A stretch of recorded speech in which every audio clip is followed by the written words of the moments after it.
আসসালামু আলাইকুম রহমতুল্লাহি অবরকাতুহু। সম্মানিত দর্শক, 2026 সনের জানুয়ারি মাসের 1 তারিখ রাত্রিবেলা এই ভিডিও করছি। বাংলাদেশের গণতন্ত্রের অবিসংবাদিত নেত্রী বেগম খালেদা জিয়া মারা গেলেন এবং তার পরের দিন 31শে ডিসেম্বর তার জানাজা হলো। জানাজার পরের দিন পুরো ঢাকা শহরের একটা বিরাট অংশ আমি ঘুরেছি। আর যেদিন জানাজা হলো সেদিনও বসুন্ধরা এলাকা থেকে জানাজাস্থল হয়ে মহাখালী, তারপর গুলিস্তান, তোপখানা রোড, এই এলাকায় আমার বিচরণ করার সুযোগ হয়েছিল। তো পুরো যে ঘটনা, দৃশ্য আমি দেখেছি, আমার স্মৃতিতে সেটি ভাস্বর হয়ে আছে। একজন মানবীর, রাজনৈতিক নেত্রীর একটি ইতিহাসের মৃত্যুতে মানুষ যে রোদন করতে পারে, আকাশ যে রোদন করতে পারে, এবং মানুষের চিন্তা চেতনা, মন এবং মানসিকতা একটা মৃত্যুকে কেন্দ্র করে একত্রে আবর্তিত হতে পারে, এ দৃশ্য যারা না দেখেছেন, যারা অনুধাবন না করেছেন, তারা কখনো এটা বুঝতে পারবেন না। পুরো ঢাকার শহর যেন একটা জানাজার নগরীতে পরিণত হয়েছিল। বিভিন্ন এলাকা রাস্তাঘাট বন্ধ ছিল। এমনও মানুষ যারা উত্তরা, মহাখালী, তারপর গুলিস্তান, সদরঘাট, সায়দাবাদ, এ সকল এলাকা থেকে পায়ে হেঁটে, অটোরিকশাতে করে একটা নির্দিষ্ট জায়গা পর্যন্ত এসে মাইলের পর মাইল হেঁটে তারা জানাজার স্থলে যাওয়ার চেষ্টা করেছেন। অনেকে এই জানাজাতে অংশগ্রহণ করার জন্য গ্রাম অঞ্চল থেকে একদিন আগে রওনা করেছেন। অনেকে ঠিক সকাল 6টা-7টার সময় ঘটনাস্থলে উপস্থিত হয়েছেন। এই জানাজায় অংশগ্রহণ করার জন্য যখন জানাজা স্থলের আশেপাশের 4-5 কিলোমিটার, বর্গ কিলোমিটার এলাকা লোকারণ্য হয়ে পড়ল, তখন কিছু মানুষ তারা বিভিন্ন বাড়ির ছাদে চলে গেল। সেই ছাদে তারা কাতারবদ্ধ দাঁড়িয়ে জানাজায় অংশগ্রহণ করল। কিছু মানুষ এক বাড়ির দেয়াল টপকিয়ে অন্য একটি রাস্তায় আসতে চাচ্ছিল, যেখানে সেনাবাহিনী বা পুলিশ পাহারারত ছিল। এবং এই যে মানুষের আকুতি, তারা জানাজায় অংশগ্রহণ করতে চাচ্ছে। কয়েকটি ভিডিও দৃশ্য রীতিমতো ভাইরাল হয়ে পড়েছে। বড় ওয়াল, 7 ফিট 8 ফিট দেয়াল। তো সেই দেয়ালের উপরে যেভাবে হোক না কেন কোনো একজন মানুষ উঠে গেছেন। তো এখন তিনি নামতে পারছেন না। ওখানে সেনাবাহিনীর সদস্য তারা দাঁড়িয়ে আছে এবং তাদের কাঁধের উপরে পা রেখে মানুষজন নামছে, এবং সেনাবাহিনী নিজেদের কাঁধ এগিয়ে দিয়েছে মানুষের পায়ের নিচে, এই জানাজাকে কেন্দ্র করে। এ দৃশ্য দেখেছি, অনুধাবন করেছি, এবং মনে হয়েছে যে একটি মৃত্যু কতটা মহিমান্বিত হতে পারে। আমি তো প্রায়ই গল্প বলি, আজকেও এটা নিয়ে একটা গল্প বলতে খুব ইচ্ছা হচ্ছে। আজ থেকে 2500 বছর আগে এরকম যে পৃথিবী, সেই পৃথিবীতে সবচেয়ে ক্ষমতাধর যিনি রাষ্ট্রনায়ক ছিলেন, তার নাম ছিল ক্রেশাস।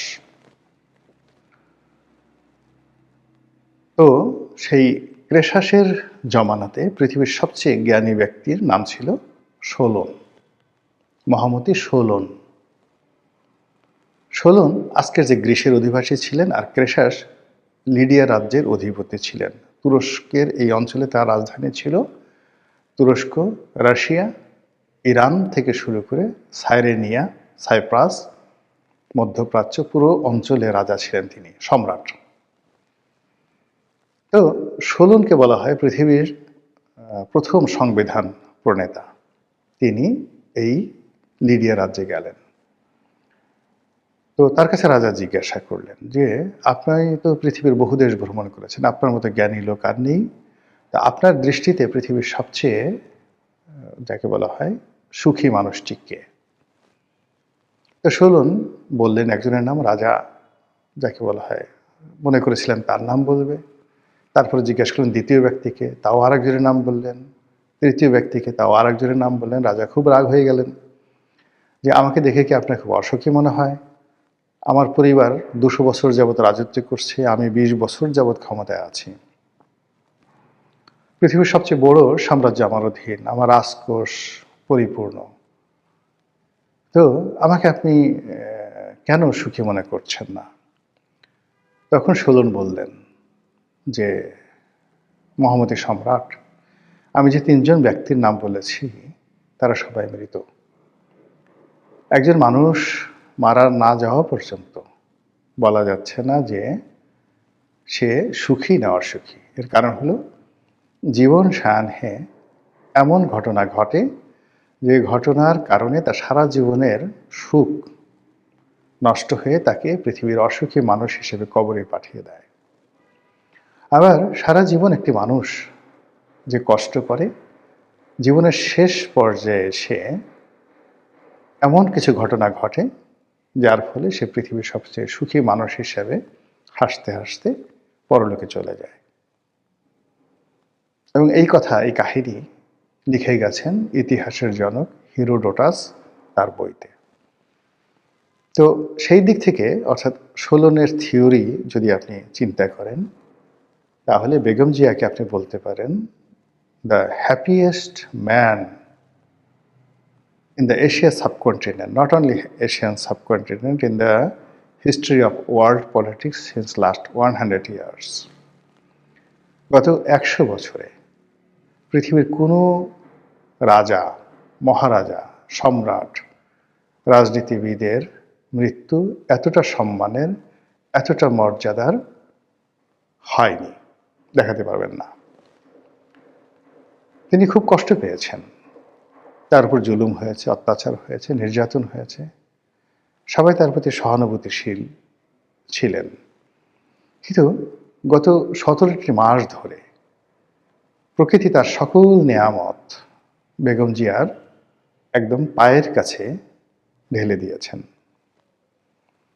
তিনি যেখানে গিয়েছেন প্রকৃতি হেসেছে, তিনি যেখানে গিয়েছেন পৃথিবীর তাবৎ সৃষ্টিকুল অন্তরস্থল থেকে শ্রদ্ধার্ঘ্য তার হাত মোবারকে, তার কদম মোবারকে, তার চেহারা মোবারকে নিবেদন করেছে, স্যালুট দিয়েছে, সালাম করেছে, স্পর্শ করেছে, দূর থেকে তাকে দেখে শান্তি পেয়েছে। তার পরিবার পরিজনের সঙ্গে তার দীর্ঘদিনের বিচ্ছেদ, তার সন্তানের সঙ্গে দীর্ঘদিন দেখা হচ্ছিল না, তার আদরের নাতনি, তার পুত্রবধূ, তাদের সঙ্গে তার দূরত্ব ছিল। এবং তার একমাত্র সন্তান বাংলাদেশে আদৌ আসতে পারবে কিনা, এটা নিয়ে তার মনে আক্ষেপের শেষ ছিল না।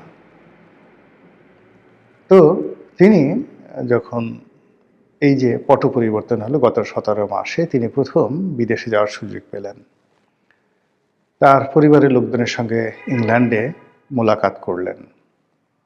তার পুত্রবধূ তার সঙ্গে বাংলাদেশে দেখতে এলো। আর তার দ্বিতীয় সন্তান যিনি মারা গেছেন কুকুর, তার যে স্ত্রী শর্মিলী এবং শর্মিলের সন্তানেরা পুরোটা সময় বেগম জিয়ার একদম কাছাকাছি ছিলেন এই শেষ দিনগুলোতে।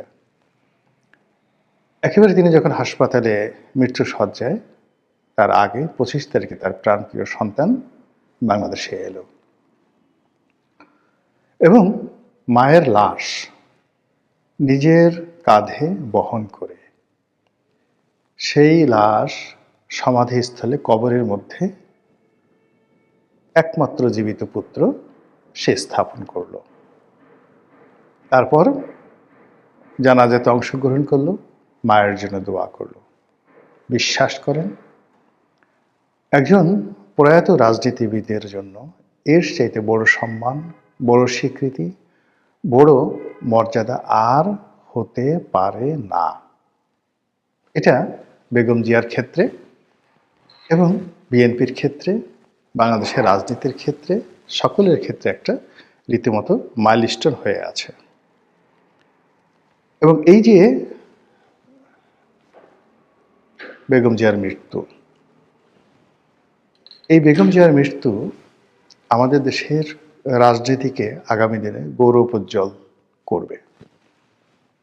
রাজনীতির যে গতিপথ এটি পরিবর্তন করে দেবে।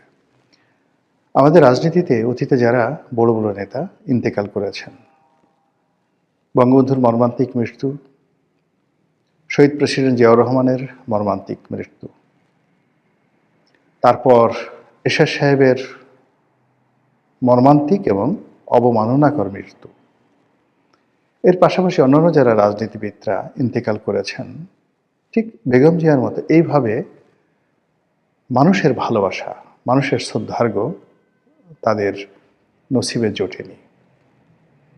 ফলে কি হলো, এই যে বেগম জিয়ার এই যে জানাজা, তার মৃত্যু এবং মৃত্যু পরবর্তী ঘটনা, এগুলো আগামী দিনে যারা রাজনীতি করবেন এবং এখন যারা রাজনীতি করবেন তাদের জন্য একটা পোর্ট্রেট হিসেবে, তাদের জন্য একটা ইতিহাস হিসেবে, তাদের জন্য একটা ম্যাগনা কার্টা দলিল হিসেবে, এমনকি একটা রাজনীতির সংবিধান রূপে তাদের সামনে থাকবে।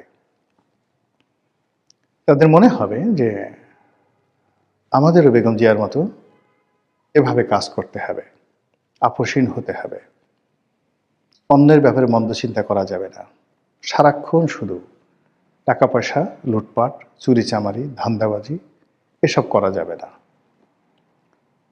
কাউকে ব্যক্তিগতভাবে আঘাত করা, অপমান করা, ক্ষতি করা এই কাজগুলো করা যাবে না। ধীর স্থিরভাবে সব কিছু মেনে নিতে হবে, তাহলে প্রকৃতি একটা সুন্দর প্রতিদান দেবে। এটি এই বেগম জিয়ার যে জীবন চরিত্র, তার যে কর্মময় জীবন এবং তার যে অন্তর্ধান বা মৃত্যু,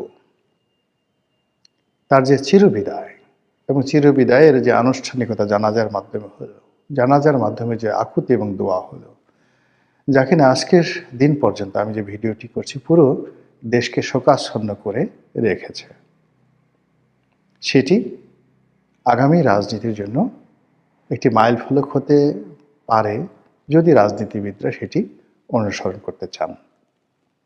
মহান আল্লাহ আমাদের সবাইকে হেদায়েত দান করুন এবং হেফাজত করুন। আসসালামু আলাইকুম রহমতুল্লাহি ওয়া বারাকাতুহু।